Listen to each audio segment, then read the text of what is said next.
La fotografia degli sposi è l'immagine base per la documentazione e lo studio del rituale matrimoniale della famiglia italiana. In un ambiente contadino, oggi, i parenti ammucchiati da una parte. Chi non guarda gli sposi guarda l'obiettivo del fotografo e tradisce nello sguardo il desiderio del proprio matrimonio o il suo grado di parentela con uno degli sposi. Loro, i protagonisti, posano un po' storditi, un po' consapevoli dell'importanza del momento. Tra gli sposi e i parenti, il paese, la terra madre. In città, oggi, gente del popolo che si bacia sul serio, convinta come se stesse facendo l'amore, anche sotto l'occhio del fotografo. I genitori sono pateticamente contenti. La damigella della sposa è in estasi, sogna il suo matrimonio d'amore. Sposalizio di lusso. Lei una Piaggio, lui un Agnelli.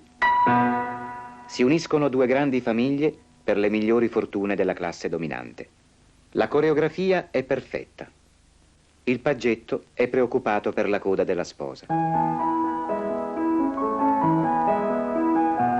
Una volta i matrimoni di casta erano un problema solo per la nobiltà del sangue, per le case regnanti.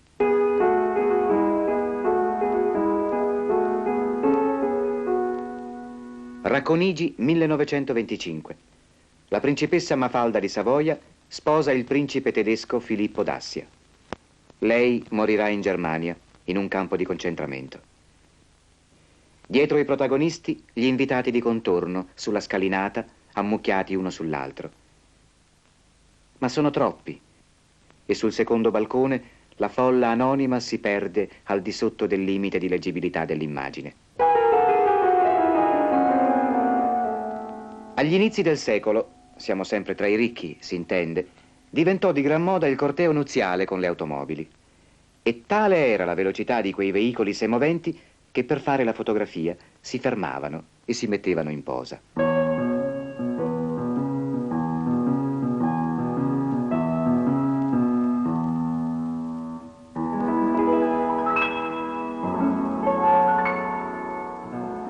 La gente guarda sempre dalla finestra quando passa un matrimonio. Si dice che porti fortuna, certo meglio di un funerale. 1890. Andando indietro nel tempo, il rituale del corteo e della fotografia non varia. Ci sono soltanto i cavalli veri invece dei cavalli vapore.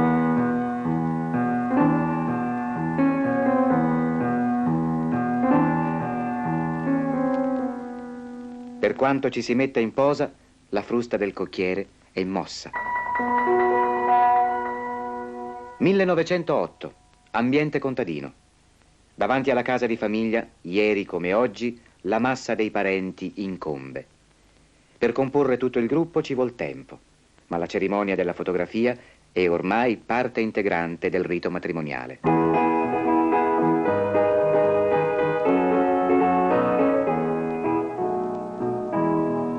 Il bambino ha un concetto moderno dell'istantanea e il mazzo di fiori risulterà molto mosso.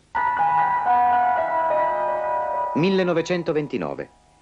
Il fondale dipinto nello studio del fotografo dà ancora una patente di nobiltà all'immagine ricordo per gli sposi campagnoli.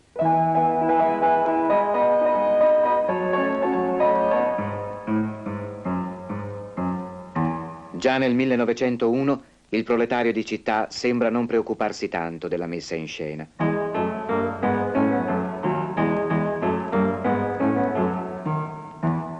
Giusto il minimo indispensabile, data la solenne occasione.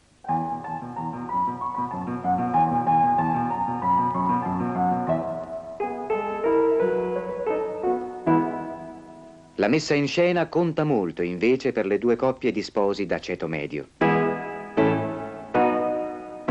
La fotografia è del 1919. C'è il bouquet di fiori, il fondale dipinto e il lungo velo della sposa artisticamente disposti. Proprio come in questa vecchia immagine del 1892.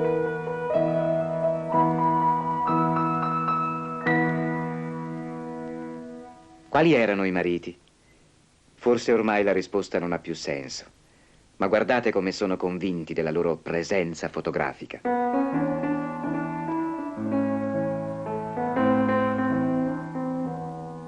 La stessa cosa si può dire per questa scelta rappresentanza della borghesia fine Ottocento. Scrutando i dettagli non vediamo più le loro facce, ma il volto di una classe sociale al tempo del ballo Excelsior.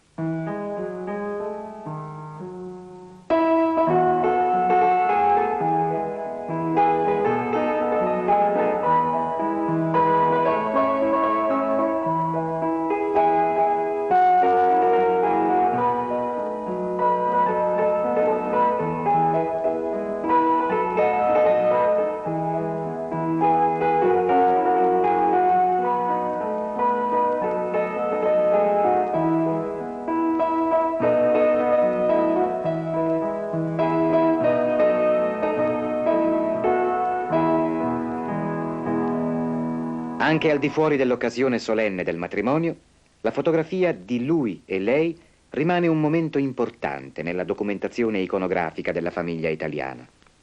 Una miniera esplorabile, ricca di informazioni significative.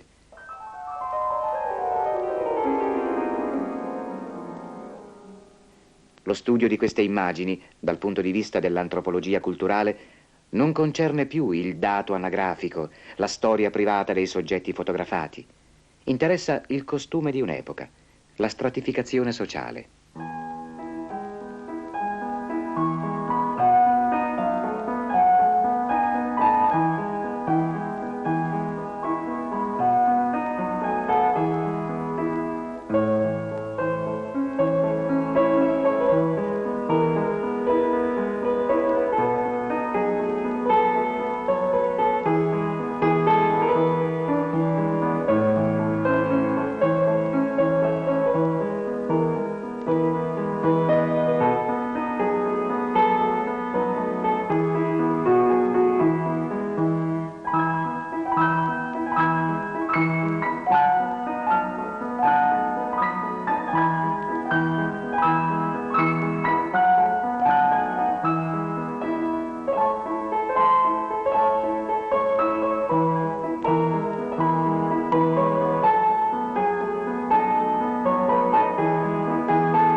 Sebastianutti e Benck, fotografi dell'Imperial Regia Corte d'Austria e del Brasile.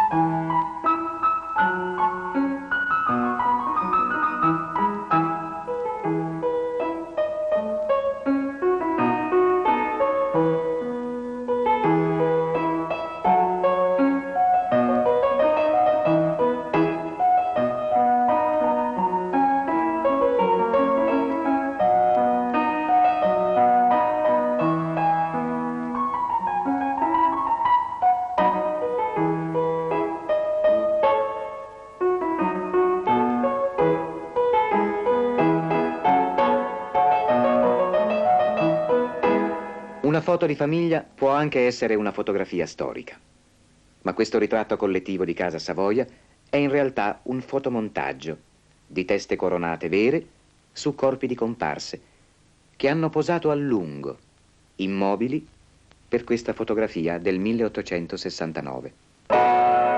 Ecco il ritratto della famiglia Cairoli. L'utilizzazione dell'immagine familiare per la propaganda bellica e politica trova con la fotografia un fertile terreno di sviluppo.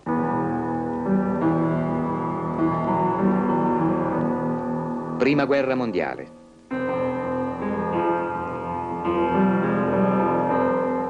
Dopo l'abbraccio al vecchio combattente, il figlio parte per il fronte.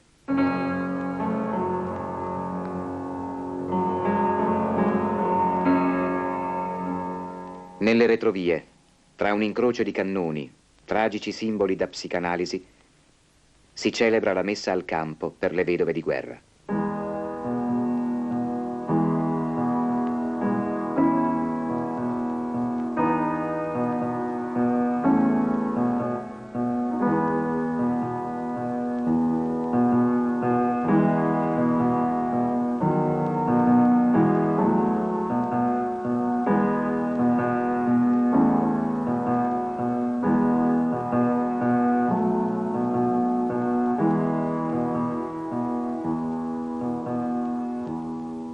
Col fascismo la retorica dilaga.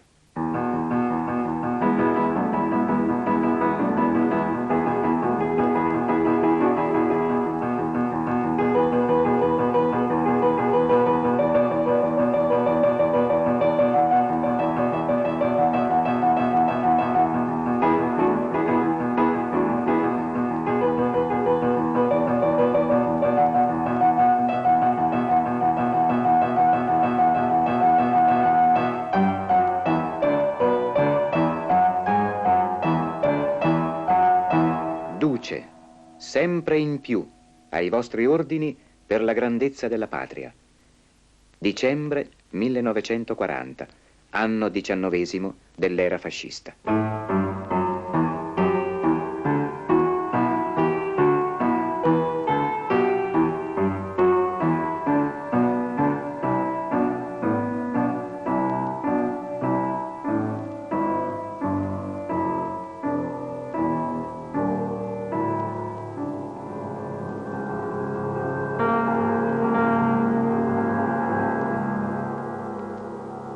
Seconda guerra mondiale.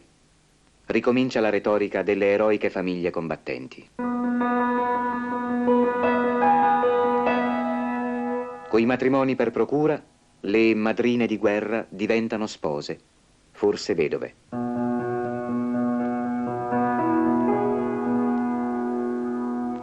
Nella storia della famiglia, la fotografia è anche documento di morte e non esclude i prepotenti.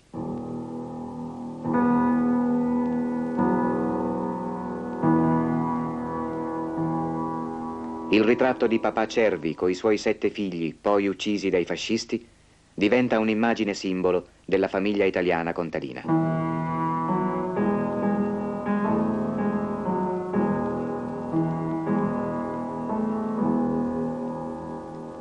In una fotografia del terremoto di Messina del 1908 c'è la catastrofe collettiva e insieme la tragedia di una famiglia. Oggi le quotidiane immagini di un incidente automobilistico isolano tante singole catastrofi familiari.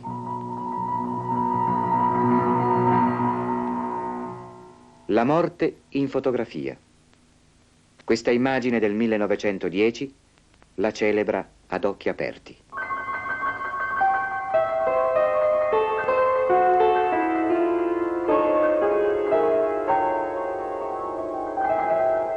Ad occhi sbarrati rimane un povero vedovo del 1899 che si fa fotografare in posa con tutta la prole dopo il funerale della moglie, madre dei suoi bambini.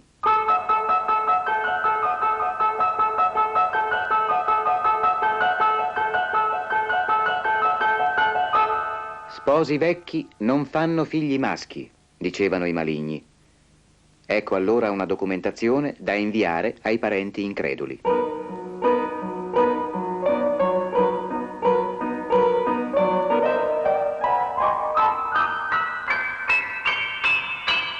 Fin da neonati si diventa soggetto di fotografia.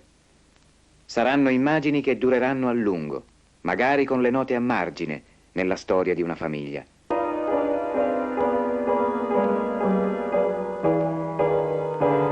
Ma l'infanzia, età tenera e indifesa, è troppo spesso occasione di gravi crimini fotografici. Imposizione, circonvenzione, violenza.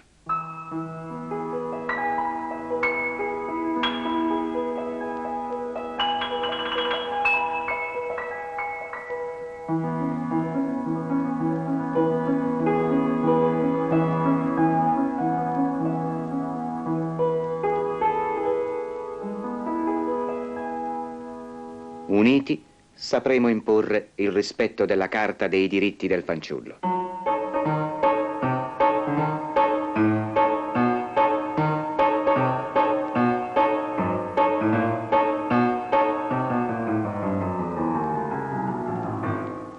(1868). La famiglia Orsini sulla terrazza di Villa Barberini a Castel Gandolfo. La fotografia ricordo è la pietra angolare dell'album di famiglia. 1890. Ceto medio. In questo tipo di fotografia c'è la coscienza del mettersi in posa per rappresentare se stessi.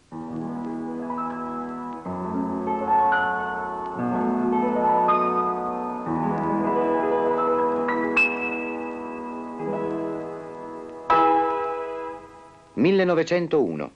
Ambiente operaio. L'album di famiglia è un testo di storia privata in copia unica. La storia con la S maiuscola è la somma di tanti album di famiglia. 1880. Ambiente contadino. La fotoricordo confina con il documento di folklore. 1901. O con un'immagine pronta per il marmo della tomba.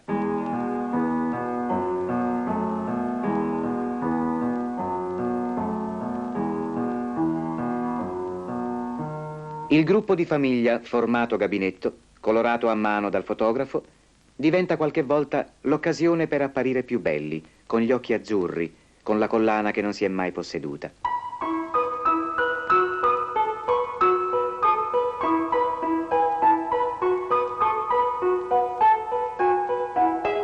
Con l'aiuto del ritocco si può anche farsi dipingere un anello nell'ingenuo desiderio di sembrare meno derelitti. Quando un vero artista fotografo, Paul Strand, 1954, compone questa sua immagine, ci dà un ritratto autentico, umano, indimenticabile della famiglia contadina del nostro paese. Le foto di famiglia ci danno anche, soprattutto per il passato e per alcune categorie sociali, un'immagine densa di informazioni sul tema del lavoro.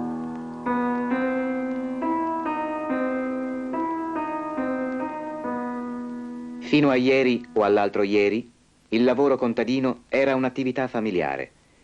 Diventava in certe occasioni ricorrenti festa da celebrare, anche con la fotografia. Ancora più importante è l'immagine fotografica per le famiglie di emigranti. Lontano dalla terra natale, la ricordano con ritratti di regnanti e foto di città.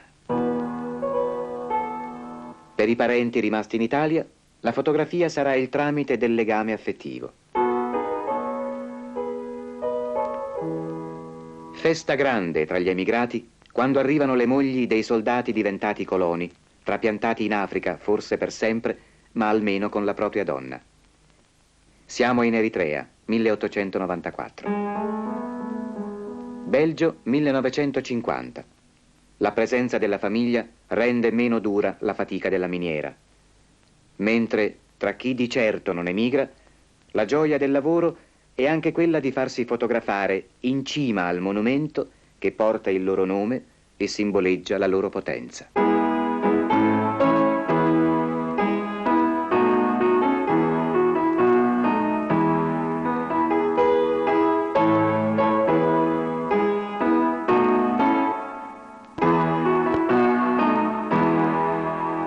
Il Il capitolo forse più importante della fotografia della famiglia italiana come documento di antropologia culturale, dopo le immagini del rituale matrimoniale, è quello dedicato al tempo libero. Alla fine del ballo in maschera, i signori dell'Ottocento vanno in piazza per eternare sulla lastra del fotografo il gruppo coi bei nomi della società. Tra i ceti popolari ci si accontenta di assomigliare ai ricchi, magari solo a carnevale. E ci si compiace nel vedere i veri signori posare senza cerimonie. A quel tempo i fedeli ceti medi credevano nella retorica dell'Italia mandolinesca e canora. Non è ancora giunto il momento di vergognarsene. E anche i contadini, sia pure scalzi e con la solita carrettata di figli, tengono fede al cliché, con un bicchiere di vino in più. Tra le due guerre c'è la parola d'ordine della famiglia numerosa, ma con la Topolino nasce il mito dell'automobile. E anche la gente semplice vuole la vacanza al mare.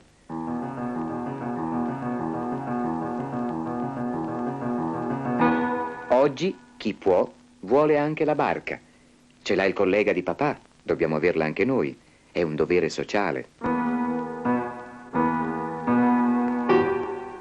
Chi proprio non può si accontenta della TV, del transistor, della moglie incinta e se ha ancora tempo libero della foto con l'autoscatto. Una fotografia della famiglia media e mediocre della società italiana degli anni 60.